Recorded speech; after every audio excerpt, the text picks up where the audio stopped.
Here we are looking at the markets as the final Tuesday report into 2024 before we have a break over the Christmas period.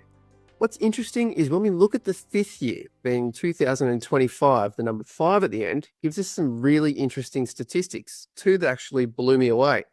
Gary's done a bit of preparation for that into the year end to know what to look forward to for next year. Plus, he's also got the standard indices where he's reviewed those, the parts to look for, the trading points, the selling points, distribution days, and a whole lot of companies on the ASX that he's looking through and sifting through that he may be adding to the portfolio. A lot of work to cover today, Gary. How are you? Yeah, no, pretty good. I think I know the stat, I know one of the stats which blew you away because it's it is a pretty strange stat, that one. Yeah. Yeah. Well, so look, we're coming into year end. We're both going to take a bit of a break from the recording, a bit of research. We'll still send some reports out to members over the period. We're trying to launch something where they can actually just continuously get those reports. More on that later.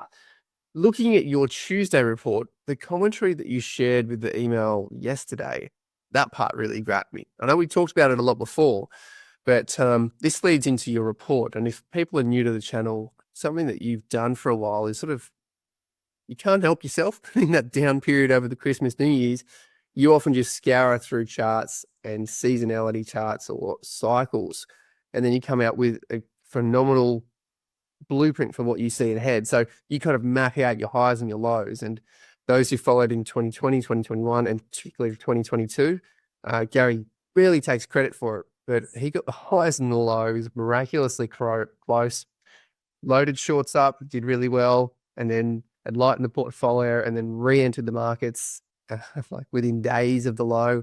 And he did that time after time using these cycles and this type of research. So I know we're at the other end of the Christmas period and you haven't had a chance to even think about really delving into that, but some things that you'd shared with me were really interesting. So do you want to talk about the indices first, or is that fresh in mind? What do you want to... Yeah, no, look, it's an interesting year. I think it's going to be tougher this year to actually come up with a, it's a tough year to actually do a forecast because, like one of the interesting stats about the fifth year, so that's every year ending in 5. So what we're talking about is sort of 15 and 05 and 95, things like that. So I think the last 100, 150 years there, the fifth year has been the best performing year on the decade calendar, and by 2 to 1. So what I mean there, I think it's averaged around 20, just under 21%. But so yeah, I think it's about 150 years of data there. So yeah, so it's been the strongest year. So that the fifth year is often referred to as the year of extension. It's normally quite a bullish year on the 10-year calendar. And so we know in our 10-year sort of cycle there that the first 2 years are often pretty negative. We usually find a low in usually October the second year, which we did in this case, or March in the third year, and then you're sort of running through that. The first 3 and 4 can be a bit of a warm up. 5s can be open the shoulders. 6 is kind of usually has a bit of a dip in the middle of the year. Markets run through to 7. There's usually chance of a correction in the last quarter of the 7th year. And then somewhere in the end of the 8th or midway through the 9th, the market starts to lose, sort of get a bit volatile. That's a sort of the topping process starts for the bearish cycle, which goes through. So that's kind of the rough sort of 10-year sort of pattern there. But the first, so that's the sort of 10-year sort of setup there. So that sort of paints a bullish picture there. But when we've had 2.5 years here, so October 22 or 2.25 years of pretty much all upward movement there. We haven't had any really decent corrections there. So kind of need a bit of a first. So I noticed in a few of the fifth years when we've been running for say 2.5 years beforehand there, you would expect a bit of a correction there. And the fifth years do have if you look at the post-election year cycle, which is what if we look at our 4-year presidential cycle, that has a big bearing as well on the market there. That's the other sort of cycle which sort of sets up here. So that's normally a bit choppy in the first few months. So it can be oftentimes can be a bit of a broadening pattern or a bit of a choppy negative pattern into March, April. And then the market sort of runs up there. Usually August highs, bit of a dip in October, and then finished the year pretty strongly. And that actually fits in with the fifth year as well. So the post-election year and the fifth year do have some sort of similarities. One being they finished strong. Two, there's a bit of a dip in October.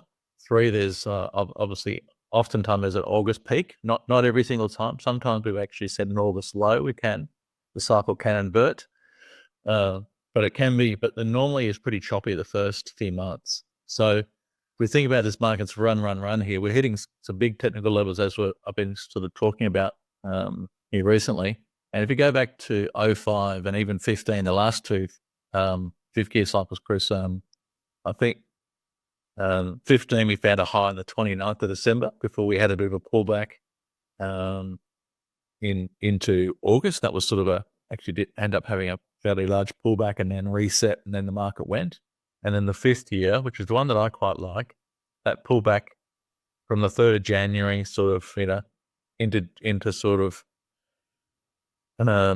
January, February, and then expanded back up to March, and then found a low in April, and then reset and built the year on top of that. So if we look at 35, 45, and 55, they all had a pretty choppy first quarter before they finished the year pretty strong as well. So there is a bit of a pattern to that sort of 50 and the post-election there. So considering we had some pretty big technical targets here running into the end of the year here, and I think some of those targets were sort of shown in the past, those big expansions of those ranges, because all those ranges have actually expanded from the 07, 09 bear market, and they've all marked the 18, 20, 22, 20. They've all been expansions of that range. So we're bang on here. We're very close. So if we were to run into the end of the year here, just go a little bit further for some of these indices, Nasdaq, S&P, the Dow's already hit that target already, and it's actually had quite a bit of a pullback as well. I think it's had 5 or 6 distribution days already, Chris, and about 8 days down. So it actually already has reacted at that level, which is kind of interesting. But it's kind of setting up. So it'll be interesting. I'd expect us. I'm expecting the first quarter to be choppy. So I think we might see an expansion, or we just might see a choppy period there. And I do quite like the way the 05 market set up there, because it sort of pulled back into late January, which is kind of where the inauguration is. So Trump will take office in sort of late January. That's when he was down. So the market pulled back into late January.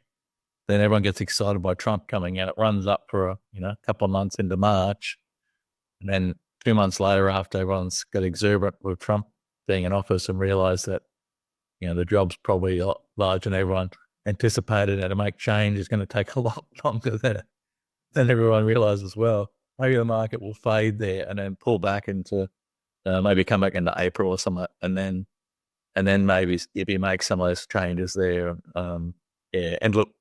Maybe there's a bit of inflation comes back there with some of the things that he's proposing, so it might cause a little bit of fear in the market. But I think the market, market normally, the 50 year normally finishes pretty bullish. So that's what I think there. It's interesting. Ned Davis actually, who does normally do a pretty good forecast, they're thinking quite differently. They're thinking the market will run pretty positively the first half and pull back the second half. And I've seen a few other forecasters talk about the same thing. I don't see that, but I know why they're sort of saying it, but I think Trump will help fuel the market in the first half, and then everyone will be disappointed in the second half. But I just think we're at some pretty technical levels there. If you look at all those charts there, we're just at some really big technical zones where I think we'll see some resistance there. So I'm sort of thinking a little bit differently. But it is interesting that 50 is pretty bullish normally. So I just love to see a bit of a cool off there in the first quarter, just because we haven't had much of a pullback here. And then we finish the year pretty strong again. Some of these AI keeps innovating, self-driving cars and stuff there. That's being touted at the moment as the next area. So even the biotech, a lot of stuff in that area is making some great waves. So there's definitely some areas of innovation there which could propel the market into the end of 25 as well. Well, just before we leave this 5 segment, anyone who's new to it, I was super skeptical when I first met Gary, and I thought, yeah, until I saw it actually worked. Then I could wait till his next report every time. Two other points that you mentioned to me just before recording, and the other one was a statistic that blew me away. But you've just mentioned the sort of 150 years of data, and then you said, look, best performing year by 2-1, average is 21%. Straight away from a statistics perspective, I think, yeah, okay, sure. But one of the drawdowns, like there can be some bad years in there. I think you said there was only one negative year in all that data set for the 150 years in the fifth. Yeah, there's only been one negative fifth year, and that was actually 2015, and that was down 0.7%. So with that on board, I think second, but the statistical probability of having this sort of anomaly in the fifth year, it gets pretty low. It is what it is. And then the other one that I found absolutely amazing was, I think you said the drawdown, so the bear phase of these markets. And I'm thinking back to reading Stan Weinstein's book where the market will go through a bull phase for 3 months, a bear phase for 3 months. There is. They were really short but choppy in the 70s. You said that in the fifth year, the drawdowns don't really exceed, 45 days or something like that? They're pretty short. Yeah, most of the corrections in the fifth years, you go back and study most of those sort of fifth year, even the sort of the post-election now, most of the corrections are usually between 30 and 45 days in length. So we don't get a 6-month bear market, we tend to get sort of something short and sharp, pull back there. So yeah, we just don't get really don't get long sort of, which sort of does sort of fit into the fifth year prognosis of having a pretty bullish year. So it just feels like we need a little, everyone's getting a little too bullish here. So feels like everyone's sitting on the extra bullish sort of camp at the moment. So just need to shake that up, get everyone a little bit scared in the first quarter, and then maybe rip for the rest of the year. That would make sense to me. But yeah, no, we'll see. We'll see. It can throw up a few things there. I think no doubt Trump's going to be pretty interesting, obviously, coming in there. So I can't remember sort of the markets being actually excited about a new president coming in and potentially making sort of changes that could be meaningful for the, I don't know if that's hope and desperation that they don't like what they've got at the moment. Maybe they're hoping for change. I don't know if that's the basis of that, but yeah, they seem pretty buoyant. Everyone's pretty buoyant about Trump coming in and having a very positive effect on the economy. But I know obviously Trump is pro market, pro deregulations, things like that. So that's always good for equities. But yeah, feels a little too euphoric to me. But we'll see. Well, you've talked about the indices in the US. Obviously, all this data is based on those that are longer-lived indices than ours, so there's more depth of data to draw from. We do obviously run with them, but we also deviate at times as well. So you've got the Aussie chart, you've got the question mark there, you've talked about this midline, this patch here, and then you've shown, okay, well, here's sort of the low that we got from that midline, and then we've extended when we broke above it, so sort of a measured move. We've ended up getting to that range. If we look at the furthest we got from that, which was October 22, maybe that will act as a magnet to if we do that magnitude and add that to the top, maybe that ends up to this phase here. Is there anything that sort of changes that conversation from last week? Any new data or any new insights, or is it still we're working with that same sort of premise as possible targets? Yeah, it's still pretty similar there. Yeah, I mean, look, we've hit our first level. Obviously, the expansion from the October 23 low, that was probably our minimum target there. Still think we can go a little bit higher here, but yeah, as I mentioned, I thought we needed materials to sort of come into the party, which we sort of did see that last week, have a nice bounce there, but been a strong fade this week after pretty strong bounce. So it's been, even though they're probably most of them have held the lows so far, they have come back pretty deep. So the only thing I've noticed is some of the apart from CBA, most of the financials have cooled off a bit as well. So we've seen ANZ, like NAB and Westpac and Macquarie have a pretty decent pullback. I think ANZ in particular has probably had a fairly large pullback. So nice to see some of the growth stocks have had a bit of a cool off as well. So definitely seeing some segments of the market start to cool off there, which is good. You sort of want to see that rotation through there. But I do feel like we'll need to see materials show a bit more strength there. Otherwise, I can't sort of fathom how we'll get up to 87, 88, without them sort of coming in here. So, yeah, still, it's just pretty rare. I mean, this is around, we talked earlier, around that sort of 16th to 18th of December there. That's usually when the real Christmas rally sort of starts there. It's just, that's usually sort of when, you get that sort of strong finish there. So considering we've had a decent pullback here, that's probably a high probability move there. The only thing I will say is the Dow Jones has had about 5 or 6 distribution days. I think the Nasdaq has only had maybe 2, and the S&P's had 3. So we are seeing a few distribution days there. I mean, the Dow Jones particularly has been pretty weak here. So I think the Dow Transports is actually pretty weak as well. So that's just giving us a few negative signs there. But yeah, maybe this will bounce back up again here. Maybe put a lower high, and maybe the Nasdaq and S&P can go a little bit higher there. But yeah, I still think that the first quarter of next year is going to be a little tough, I think.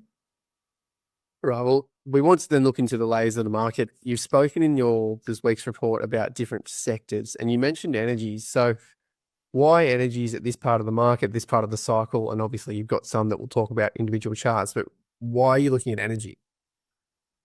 I just sort of noticed a few of these names sort of pop up there, show a bit of strength there. So, and also seasonally sort of, September through to December is usually a bit of a weak spot for energy, and like a lot of September lows in energy. So normally, I don't know if you look at, if you sort of study, sort of seasonal trends there, the big one is for energy to be pretty strong from September through to December. Oftentimes that can run through to, from December through to March, and it can run through to April, May in some years as well. But normally there's a bit of sweet spot those first 3 months. Sometimes it can extend out to May there, but yeah. So far I'm in the Santos and Woodside. I mean, Santos is, I think the last 5 years has sort of found like a mid to early December low. So definitely price action tightening right up here. A little bit of a descending wedge there. So volume sort of picked up here. So yeah, the only thing strange here, Chris, is that the oil price has actually rallied. Even natural gas prices actually rallied quite a lot as well. It's been some big days here, but the stocks have been pretty weak. Kind of remind me of gold. I remember gold was rallying there, and the gold stocks weren't following there for a while. So did eventually sort of catch on, but yeah, it's bizarre that they're sort of like normally they'll sort of follow pretty closely the head commodity there, but seems to be Next for a couple of days, and sometimes a couple of weeks, and it feels like we're seeing disconnect up a week. Yeah, and we saw it with gold as well. So we saw gold initially was not really rallying when the gold price was really taking off. So, it's interesting there. It's just not sort of something you see that often. So, yeah. So this is the Santos chart that you've shown the last couple of weeks, and those December lows. It just regularly hit those lows. It's compressing with that sort of the volatility contraction. You've talked about the volume. We head in the chart and get past a few. So we'll come back to Peru in a second. But Bannerman was the first one in this week's chart, and it just looks like a nice drawing in the sense that you could almost draw it freehand in how it's conformed, and then So they're quite a volatile sort of high beta stock as well. Tends to sort of turn pretty sharp there. I thought it might have been a little B wave break there a week or two ago. Did break a little sort of swing high there, but then it's sort of come back and a little shakeout of the low. They said made a little false break. And then basically reversed on that sort of on that day and moved up here. So yeah, so I still think there's still lots of even though Australia's in heavy debate about uranium, there is international demand, and there's more international plants being opened than closed. So so everyone's got their own view on it here, but I guess the world view is that the world's expanding the use of uranium. So, whether we like it or not, that has been happening internationally. So, so I think there'll be some reasonable demand here for this as well. So, I know this is a commodity there that sort of definitely goes up and down. It's quite cyclical. So, I don't think you want to hang on to this for the long term investor. but I think it does. I can't remember, uranium being more topical than it is at the moment, and also can't remember its use being more prominent as well. So it's interesting there, but I think there's definitely, you saw that distribute. I mean, that's big live stock there, Chris, as you highlighted as well. But we have sort of turned up here. So we know when these high beta stocks move, they can sort of really take off there. Look at all those rallies here in the last year or two there. They've all been pretty impulsive. So as have the declines. The declines have been pretty impulsive as well. So you look at this market, Chris, is a trending market as well. It's like stocks are just getting, good companies are getting sold off, and then they look like they're cheap, but they keep going lower and lower and lower, and then eventually they turn, and then they run and run and run, and they go a lot higher than I think. So it's definitely a momentum-based market here. So we're seeing movements up and down here, which are probably overshooting in both ways. So it's important to be sort of, if you can get onto the momentum here sort of earlier there, it can be pretty bright selling stocks. Well, another one in the energy space, but different portion of energy, is Karoon Energy.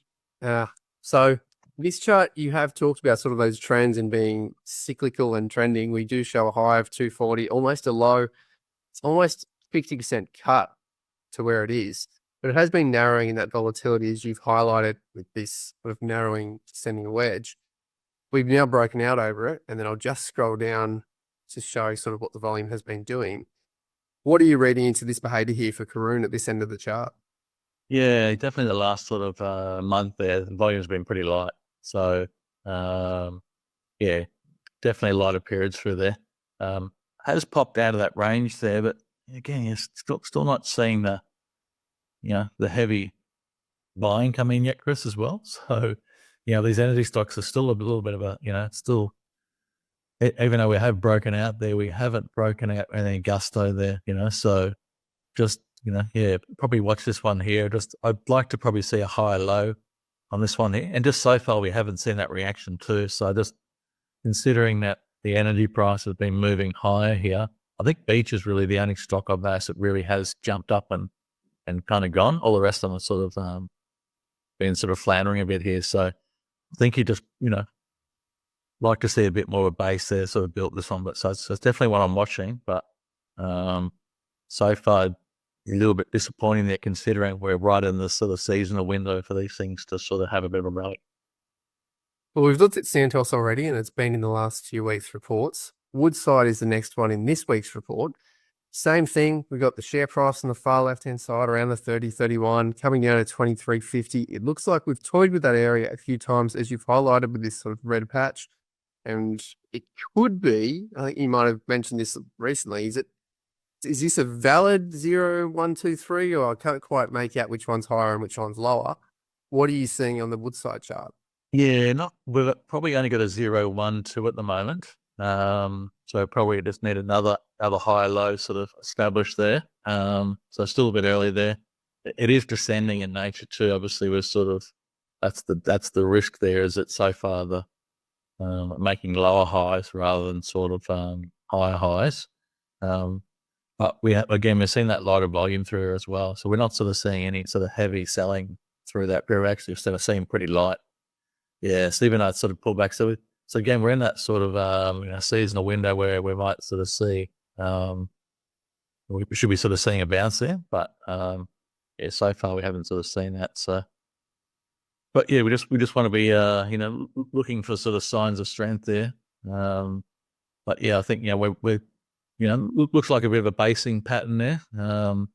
Sort of signs of a base there. So yeah, I think it looks pretty constructive there. But so far been a little disappointing there. Just can't seem to sort of follow the natural gas and oil price. I mean, I'm sure there was a night there last week where natural gas was up 7% in a single session there. So it's interesting that the stocks haven't sort of followed there. But as I say, did notice something similar with gold there recently. So maybe they're going to sort of follow same pattern now. So I know crude's actually bounced as well, and Santos is down in the low. So that's often refer to it as sort of pure play here. So it hasn't moved with the head commodity either. So I think at some point there we'll see a bit of a movement there.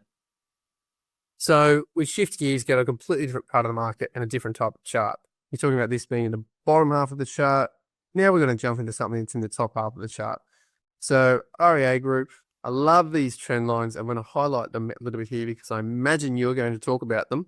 So I'm going to start drawing away while you start talking. So what is it about this chart? Oh, just obviously, I just noticed some of the leaders there. We showed a few there last week. BMN, like hard net wealthy. I think there's a few there that that were going to get vertical, but extended there and had that probably pretty impulsive move down there. So just starting to see signs of some selling coming in from the leaders.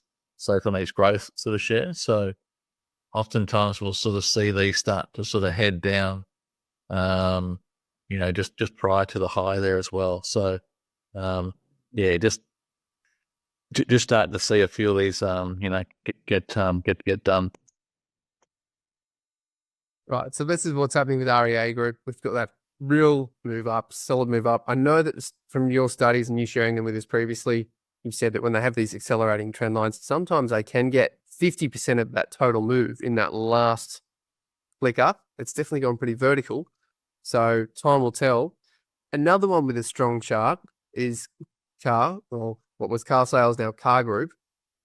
It seems to be a little bit different in the sense that I'm noticing these horizontal lines on your chart that sort of show this bullish spacing, and then you've got a VCP in here. I'm just remembering it's a weekly chart as well. Yeah, it's just been stepping up quite nice, isn't it? The whole sort of step up, go sideways, step up, go sideways, step up, go sideways. So it's been, all the pullbacks so far have been fairly corrective in nature. So this is the first time we've seen something a bit impulsive, and first time we've seen a bit of selling volume as well.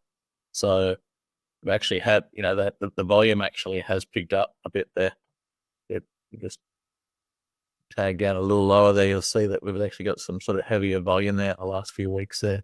So we do have some sort of signs of distribution starting to take place, and just some of these on these heavyweights as well. So just seeing probably 5 or 6 of what I consider to be the stocks that have hit out of the park here.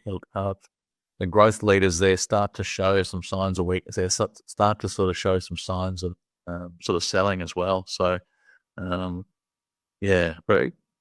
maybe we'll see a shift, Chris. Maybe add a growth back into value again. So, it feels like some of the value shares have sort of kind of drifted here and haven't really, apart from financials that have run pretty hard, feels like, there's still part of the value sort of area there where performance has been sort of probably average there. So, maybe it's sort of time to be, just be looking for that shift there, kind of de-risk a little bit as well. So looking for a shift in different areas. The next ones on your chart, we've got corporate travel management, CTD. Again, we're at the bottom half of the chart, but for a different reason. So we've got 0, 1, 2, 3, which is what we're looking at on Woodside. Hadn't quite got to the 3 level yet. Obviously, CTD has moved that out and then had quite an explosive movement to where it is. You were then talking about the steps up with Car. So then the impulsive move and then a compression. David Ryan kind of thing under the high.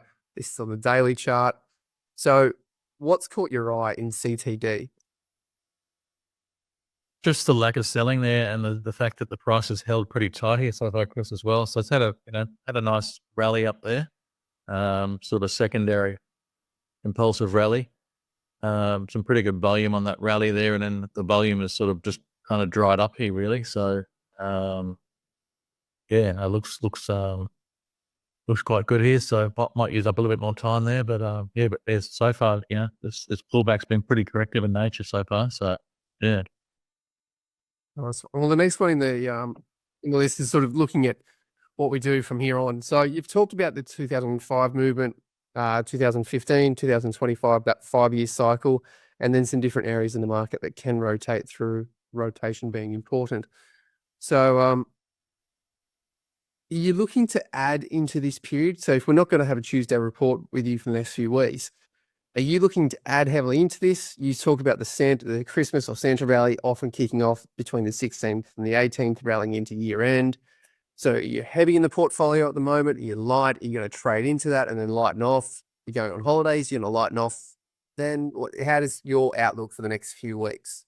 Yeah, I'm pretty light here. I sort of have trimmed a few things into, I sort of got a few targets hit there the last week or two. And I had one or two things sort of stopped out that I've moved up as well. So I'm a bit light here.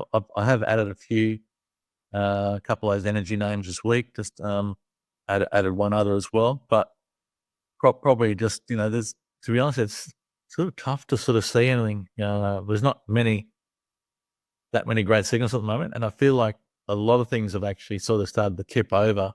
So we've seen a bit of selling on this leg down here. So I think we'll see a bit of a bounce there.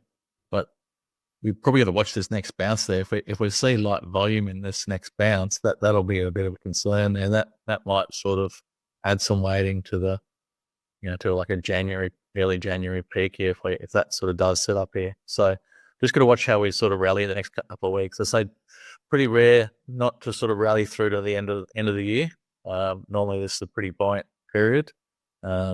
Usually a lot of fundamentals go away, so markets are pretty light, not too much going on. So, but yeah, I'll probably just look for a couple of things here, but not too much, to be honest. They're probably probably be just a little conservative there. But yeah, definitely feel like there's some sort of value shares that are setting up. Just can't in that growth space there. I just sort of everything looks a bit risky there. A few of them have pulled back, but yeah, there's only a handful of names in there that are sort of catching my eye. Most of them sort of feel like they started that. They could be in corrective mode here for a while. So yeah. All right. Well, knowing that you're going into the year's end, you'll sort of stop doing the reports, take a bit of a break. We'll take a break from these recordings. I do know, and for knowing Gary for many years, he takes the time to reflect on his charts, do research, and then come back refreshed and recharged for the next year's trading. Sometimes that's delving into the cycles, or quite often the cycles, but also what he's done previously is the model books. And we really stress, take the time over the Christmas break if you're really looking for something to watch. Watch those videos with the model books and then just work through them, because that's continuously what Gary is doing with his own blueprints. Use them as examples and create your own blueprint for a VCP or certain setup. So just finally, Gary, when we talk about how you build those blueprints, what is it that you're building a plethora of screenshots of different charts, and how do you use that? Oh, look, probably the big takeaway this year, Chris, is and this market has been quite unique in that it's been very momentum based, this market. So I think the big takeaway this year for me personally is to try and stay in the top half. So, if we were just sort of staying with those stronger names, waiting for them to sort of pull back and have a bit of a pause, that would have been the safest way to trade this last 12 months, rather than trying to pick lows here. Because like a lot of the stocks that I've seen that look pretty cheap have continued to get cheaper and cheaper. The stocks that I think are probably overvalued have continued to get more and more overvalued. So it's I think it's and oftentimes we know that the 40s and the 70s markets they had some pretty wild swings. So when there was inflation around previously, we did see some pretty big moves in equities both ways. So some pretty decent sized rallies and some pretty decent sized pullbacks there. So momentum's pretty key there. So at the moment, momentum seems to be the theme here. So it's almost like not saying common sense is going out the window, but when I see Bitcoin at 107, and everyone's talking about it go to 250 or $1 million there, it's like common sense is definitely out the window, and we're really just looking at momentum based here on what's sort of running, and without having any really great callers. So you can when you've seen sort of stocks here, like I think the REA and Domain chart, where there's two businesses that are basically exactly the same segment, do exactly the same thing. One probably does it a little bit better than the other. One's probably doubled in value, and the other one's probably drifted 30-40% lower. So, and there's probably not a big difference between those stocks there, but that's indicative of what's happened in this market the last year, is that the leader has just run and hit it out of the park. And the laggard has been discarded badly as well. So I see everyone talk about small caps. So small caps have been underperforming for a while. So that might be it. Might be sort of something to that. Maybe some of the lesser known names, some of the newer names. I've definitely noticed that two or three of the new IPOs in the last 6 months have done pretty well. There's actually been a couple of them actually doubled in value here. So that might be a segment to sort of keep an eye on the next 12 months is to be looking at some of these newer names in the market the last couple of years. So that's probably one area that I'll definitely be looking at. Well, very good. Well, there's some insights taken at the Christmas break. We say thank you very much, Gary Glover from Novus Capital. Thanks, Chris.